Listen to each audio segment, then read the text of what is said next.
प्रभु श्री राम जय जय राम, यामल राम जय जय राम, प्रभु श्री राम जय जय राम। एक बार बोलिए वृंदावन बिहारी लाल की, बालकृष्ण महाराज की। कुछ छोटे तो इधर भगवान की आरती को करेंगे।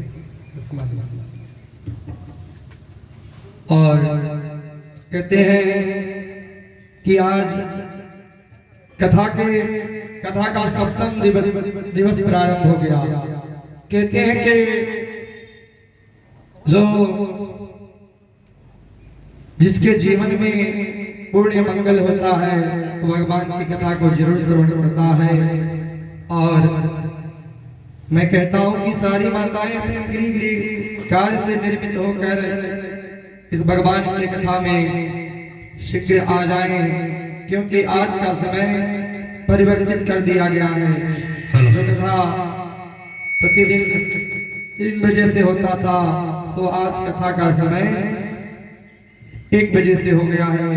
और भगवान की आरती को सब लोग मिलकर करें।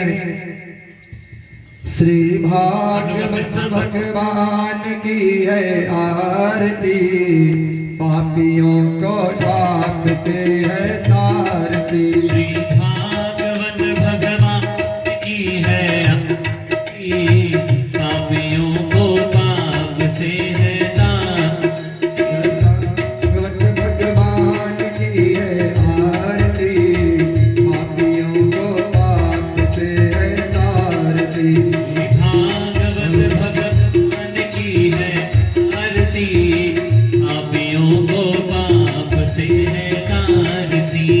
अमर ग्रंथ मुक्ति कंदे पंचम वेद निराला है, नव ज्योति जगाने वाला है। यह अमर ग्रंथ यह मुक्ति पंथ ये पंचम वेद निराला है, नव ज्योति जगाने वाला है। हरि नाम यही हरि राम यही, हरि नाम यही हरि नाम यही, जग के मंगल की आरती। पापियों को पाप से है तारती। श्री भागवत भगवान की है आरती, पापियों को पाप से है तारती। भगवान की है आरती, पापियों को पाप से है तारती। सांकेत पावन पुनीत पापों को मिटाने वाला है, हरि दर्श कराने वाला है। यह शांति गीत पावन पुनीत पापों को मिटाने वाला है, भाई दर्श कराने वाला है। हरि दर्श कराने वाला है। यह सुख करणी यह दुख हरणी, यह सुख करनी यह दुख हरनी, सेवक शोधन की आरती। पापियों को पाप से है तारती। श्री भागवत भगवान की है आरती, पापियों को पाप से है तारती। श्री भागवत भगवान की है आरती, पापियों को पाप से है तारती। मधुर बोल जगवंत बोल सन्मार्ग बताने वाला है, बिगड़ी को बनाने वाला है। यह मधुर बोल जग पंच खोल सन्मार्ग बताने वाला है, बिगड़ी को बनाने वाला है। श्री राम यही घनश्याम यही, श्री राम यही घनश्याम यही, प्रभु के महिमा की आरती। पापियों को पाप से है तारती। श्री भागवत भगवान की है आरती, पापियों को पाप से है तारती। श्री भागवत भगवान की है आरती, पापियों को पाप से है तारती। पापियों को पाप से है तारती।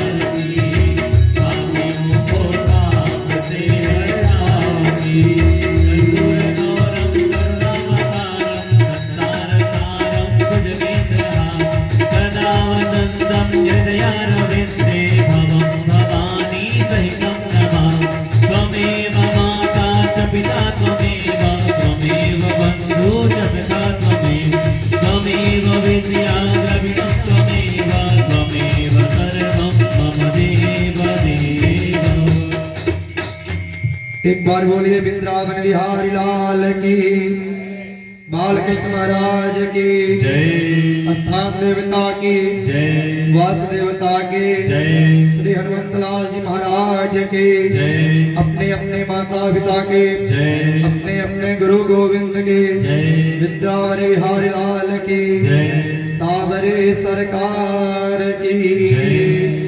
जय जय श्री राधे, जय जय श्री श्याम। सभी लोग अपने अपने स्थान पर बैठ जाएं। कहते हैं कि आसन का बहुत बड़ा महत्व होता है।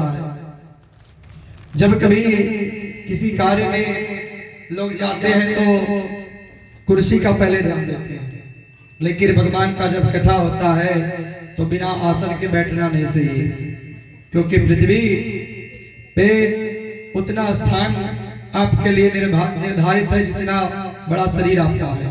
सो आसन पे बैठिए, क्योंकि बिना आसन के योग करने का फल नहीं मिलता।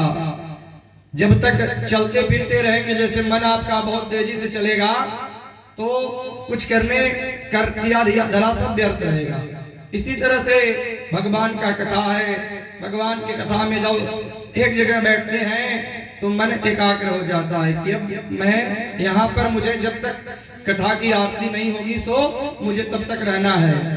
तो इसलिए आसन पे का बहुत बड़ा महत्व है। कहते हैं कि आपके यज्ञों में हम लोगों को जरा कष्ट होता है कि भगवान बारिश होते हैं, लेकिन कहा जाता है कि अगर यज्ञों में बारिश हो गया सो 100 गुना लाभ कहा जाता है कि मिलता है। भगवान का ऐसा कृपा कहा गया है। और जिस कहते हैं वैसे भी जो चीज मुझे अच्छी लगती है वह मुझे कष्ट देती है कि नहीं।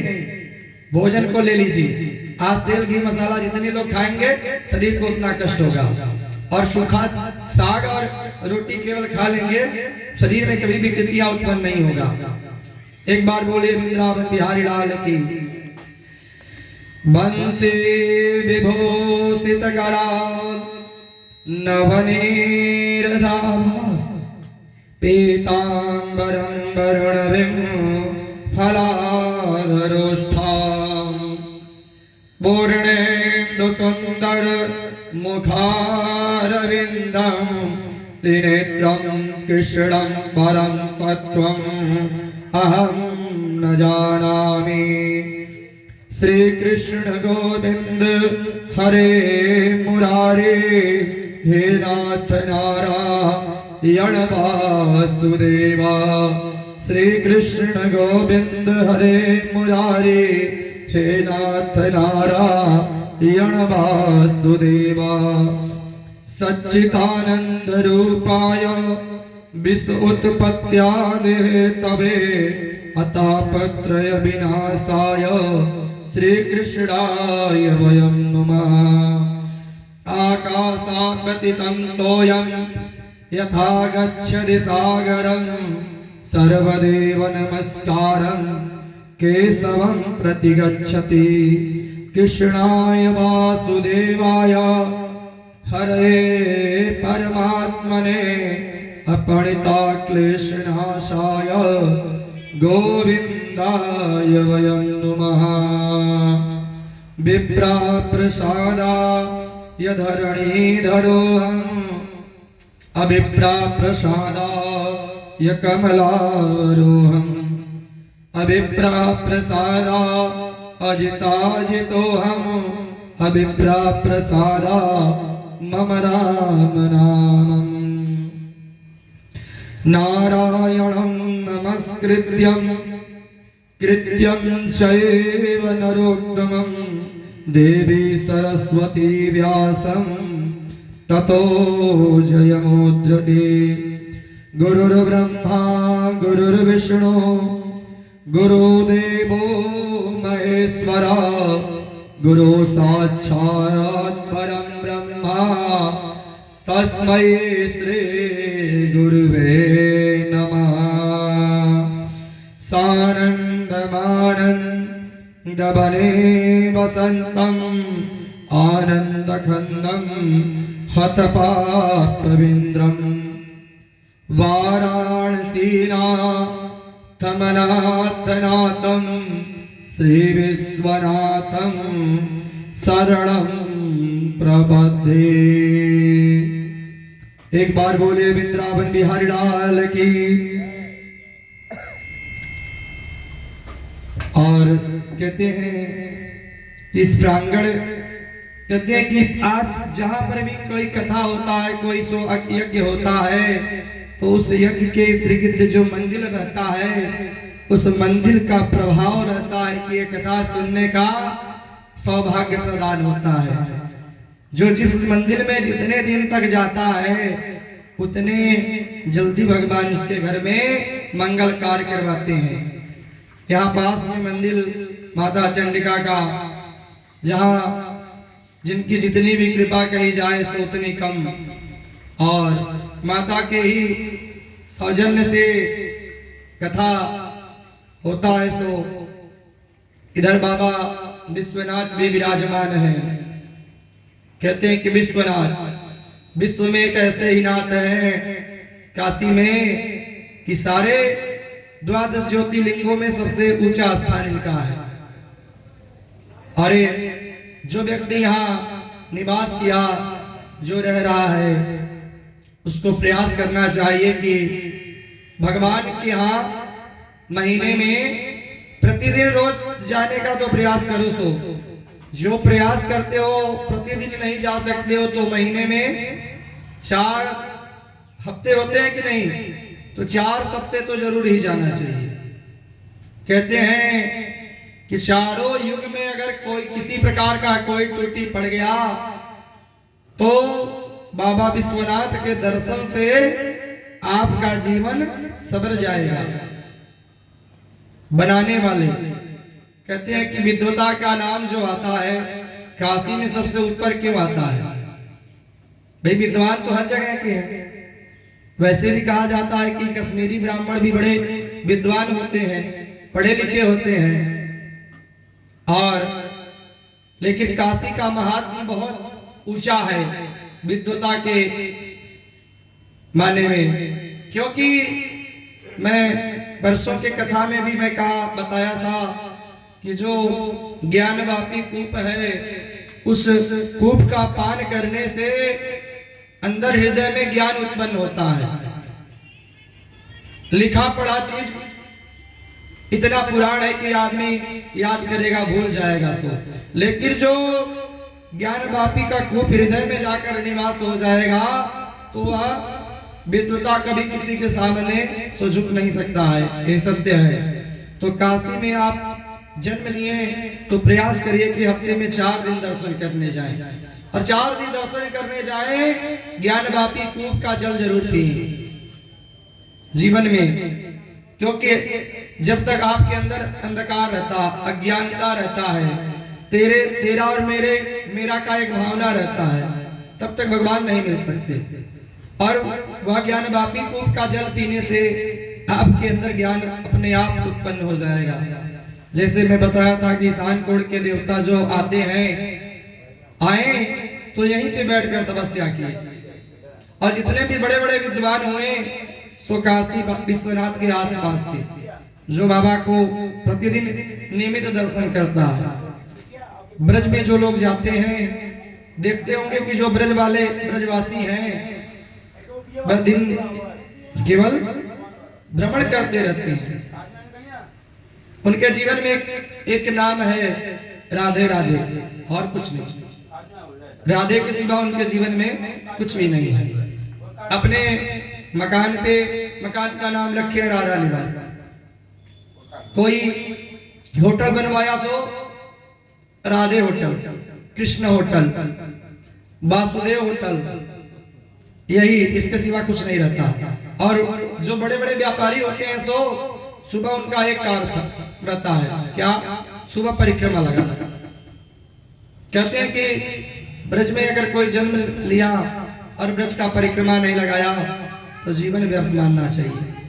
उनका एक कार्य था रहता, हर घर के लोग जो हैं, माताएं तो विशेष करके यमुना जी स्नान करने जरूर जाएंगे, लेकिन हमारे जो काशी में रहने वाले लोग हैं जितने लोग होंगे उसमें से 1% लोग प्रयास करते होंगे कि बाबा का दर्शन नियमित करें, मात्र 1%। 99 लोग नहीं। कहते हैं कि महात्मा जब पता चलता है, जब ट्रेन निकल जाता है, ट्रेन जब जाता है तो विचार करते हैं दूसरे को देखकर, अरे मुझे भी इसमें बैठ जाना चाहिए था, मैं भी चला जाऊं। लेकिन इंतजार करते हैं कि दूसरा ट्रेन आएगा तब बैठूंगा, और दूसरे ट्रेन आने में बड़ी विलंब हो जाता है। तो ऐसा प्रयास करो कि जो ट्रेन आए उसमें बैठने का प्रयास करो। जीवन भगवान को अर्पण कर दिए, भगवान का कथा हो, सबसे पहले आकर बैठ जाओ। और भगवान बाबा विश्वनाथ का दर्शन करने तो प्रयास करो कि एक दिन महीने में तो जाइए, इसको महीना आए तो एक दिन का प्रयास करो, संकल्प कि मैं एक दिन तो जाऊंगा बाबा का दर्शन करने, क्योंकि जगत के नाथ है और हम लोगों का कोई एक सहारा नहीं है, और केवल बाबा विश्वनाथ का है। और इसलिए एक बार बोलिए बाबा विश्वनाथ की। सभी माताएं मिलकर बोलेंगी,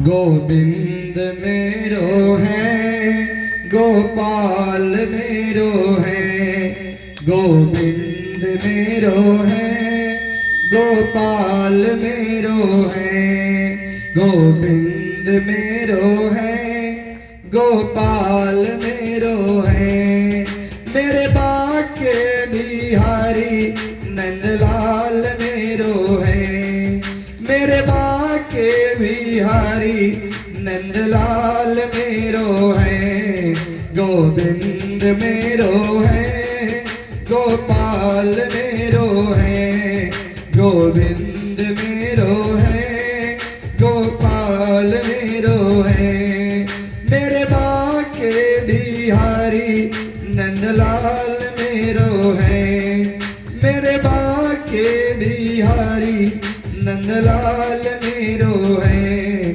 गोविंद मेरो है, गोपाल मेरो है, गोविंद मेरो है, गोपाल मेरो है, मेरे बाके बिहारी नंदलाल मेरो है, मेरे बाके बिहारी नंदलाल मेरो है, गोविंद मेरो है,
बार बोलिए वृंदावन बिहारी लाल की, बाल कृष्ण महाराज की, माता चंडिका की, बाबा विश्वनाथ की, धर्मवीर बाबा की।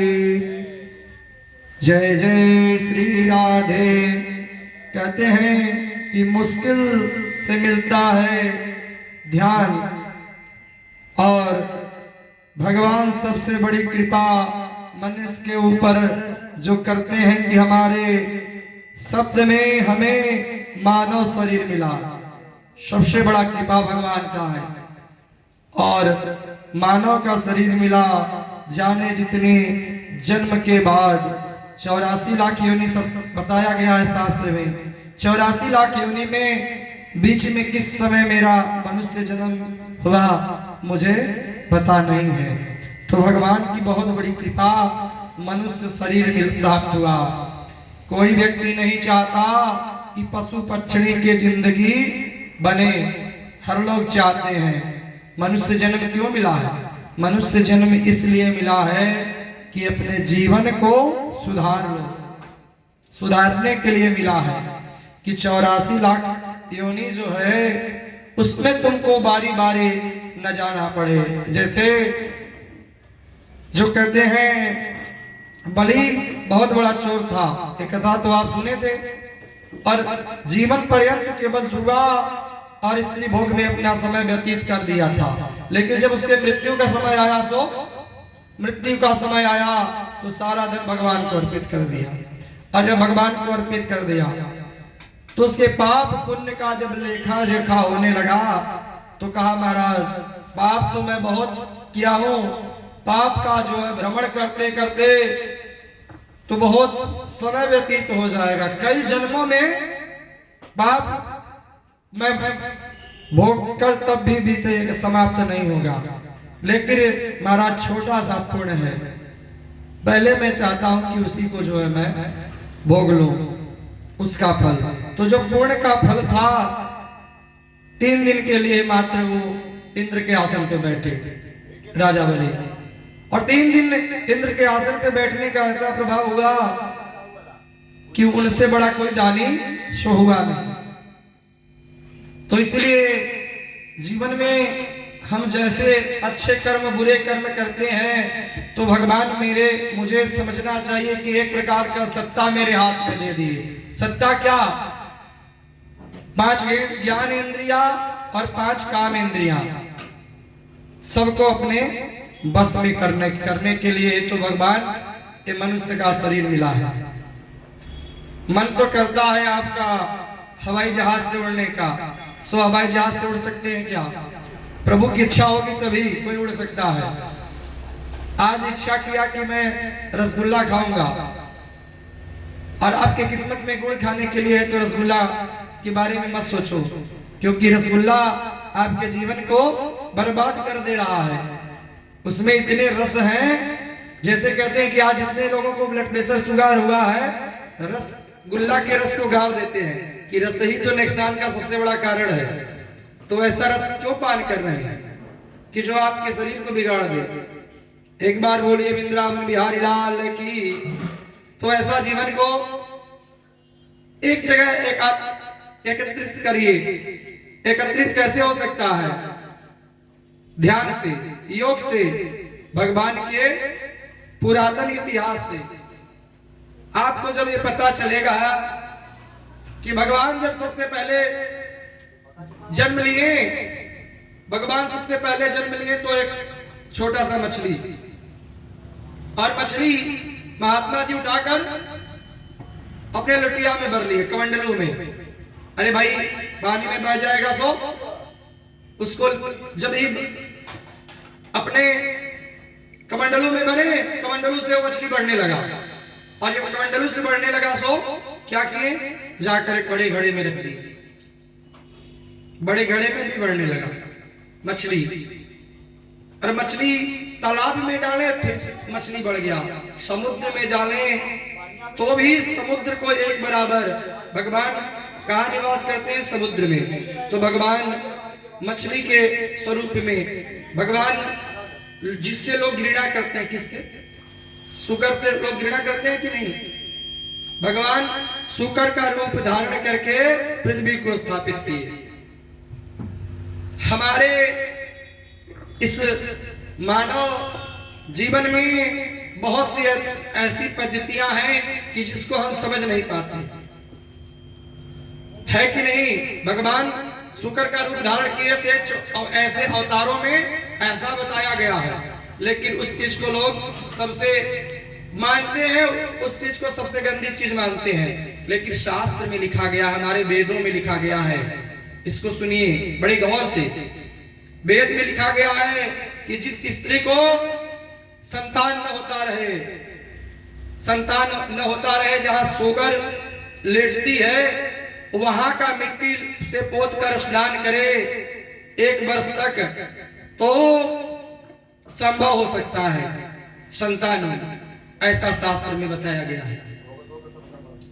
लेकिन इस पद्धति को कोई समझना नहीं चाहता। केवल मनुष्य के जीवन में एक चीज उत्पन्न हुआ, क्या? लोगों से घृणा करना। और प्रयास ऐसा करो, प्रेम करो। भगवान ने, मैं नहीं कह रहा हूं, न मेरा वेद कह रहा है, भगवान कह रहे हैं, त्वमेव माता पिता त्वमेव। माता पिता तुम्हारे भगवान हुए, क्योंकि जो आपको बनाया वो आपका भगवान हुआ। तो ऐसा प्रयास करो कि माता पिता को कोई कष्ट मत दो, और उनका जीवन तुम पार कर दिए तो मानो तुम्हारा जीवन अपने आप पार हो गया। और इस तरह से, क्योंकि बड़े भाग्य से माता पिता का साथ मिलता है, और माता पिता के साथ को जो भूल जाता है वह जीवन में उसको भूलने की आदत सी पड़ जाती है। एक बार आप किसी चीज को कहेंगे जाने तो कल करेंगे, तो वो सारा कार्य कल पे ही चला जाएगा, आज कुछ नहीं हो सकता। तो प्रयास करो, जो कल करना है सो अभी करना प्रारंभ कर देंगे, देखो कोई कार्य बाध्य नहीं होगा, सारा कार्य अपने आप होता जाएगा। क्योंकि आदत से कोई सी पड़ जाती है, वही सबसे कठिन घड़ी होती है जीवन में। कहते हैं कि जो व्यक्ति सोता है, किसी व्यक्ति 1 घंटे सोकर 2 घंटे में जब चैन से नींद खुलता है तो मानो शरीर में एक अलग सी ताजगी लगती है। और 4-6 घंटे सोकर उठा तो मानो उठ रहा है, लेकिन शरीर में आलस बढ़ते जा रहा है। ये सत्य बताया गया है कि जो व्यक्ति 4 घंटा सोता है, क्योंकि मनुष्य के जीने के लिए सोना मात्र 4 घंटे आवश्यक है। 4 घंटे में जो सोकर उठ गया व्यक्ति, इतना शरीर के अंदर फुर्तीलापन रहता है कि मानो उसके शरीर के अंदर कोई रोग ही नहीं टिक सकता। लेकिन 4 घंटे से ज्यादा जो सोता है उसके अंदर आलस उत्पन्न होते हैं, और जैसे आलस आए उसके शरीर के अंदर 36 रोग वैसे पहुंच जाते हैं। तो प्रयास करो कि आलस को त्याग दो। एक बार बोलिए वृंदावन बिहारी लाल की। कल भगवान का विवाह हुआ, सब लोग जानते हैं। भगवान का प्रथम विवाह किसके साथ हुआ? रुक्मणी जी के साथ।